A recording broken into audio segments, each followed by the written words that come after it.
So probably the most unique feature about CNC4 from a multiplayer standpoint is our domination mode.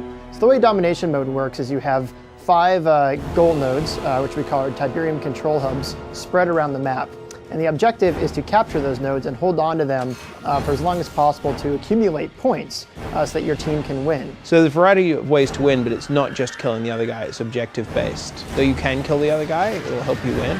And the bigger the thing you kill, the more points you get. Along the same lines, getting rid of base building means that you want the player to be able to do something across the map and really be able to project power in different areas and take control of it with units or resources or what have you. It's more about working as a team, working with 2, 3, 4 other teammates to really spread out, capture those nodes, use the class system to actually hold those nodes and then branch out. So you play as a group as opposed to just being 5 guys on the same side all trying to kill the other person. We try and encourage team play. What this results in is a case where team play is much more important than it was in previous games.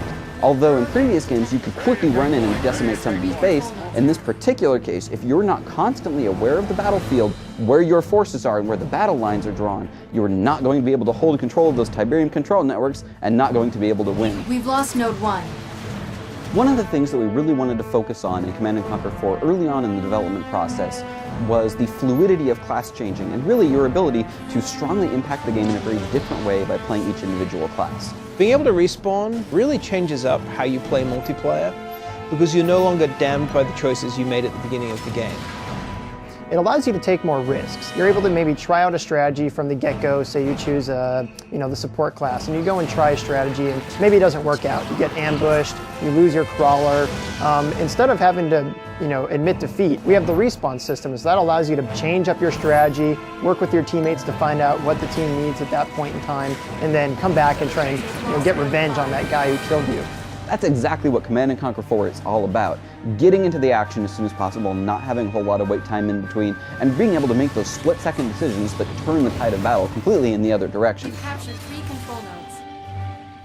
While CNC4 was designed around team play, it is actually an extremely fun 1v1 game. So hardcore 1v1 players, they can play 1v1, but we really want to draw them into the team play experience. We went to the point of having some of the world's best 1v1 players, guys who crush me without even loading the game, come in and play CNC4 and give us their feedback. One of the most surprising pieces of feedback we got was that they enjoyed 3v3, 4v4, and 5v5 a lot.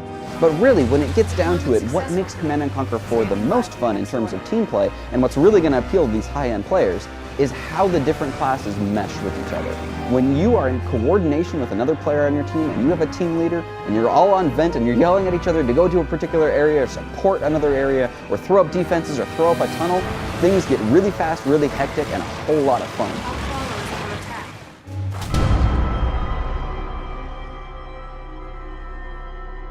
Just like in multiplayer, it's going to be very important to coordinate with your teammate in co-op to have the most optimal single-player experience. Yeah, you could both build tanks, but ultimately when something flies into your radar, you're not going to be able to shoot back at it. It's the best idea to have one player as one class and another player as another complementary class. Where, the class that you're playing, the class that your teammate's playing, the communication, all of that is still there.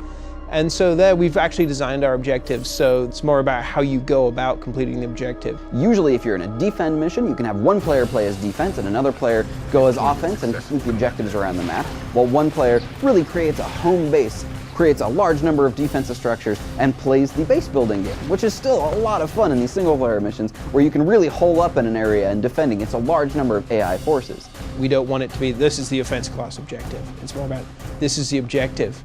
As the offense class, you could take this route, but if you were playing as offense and your friend is defense, this is a good way to do it.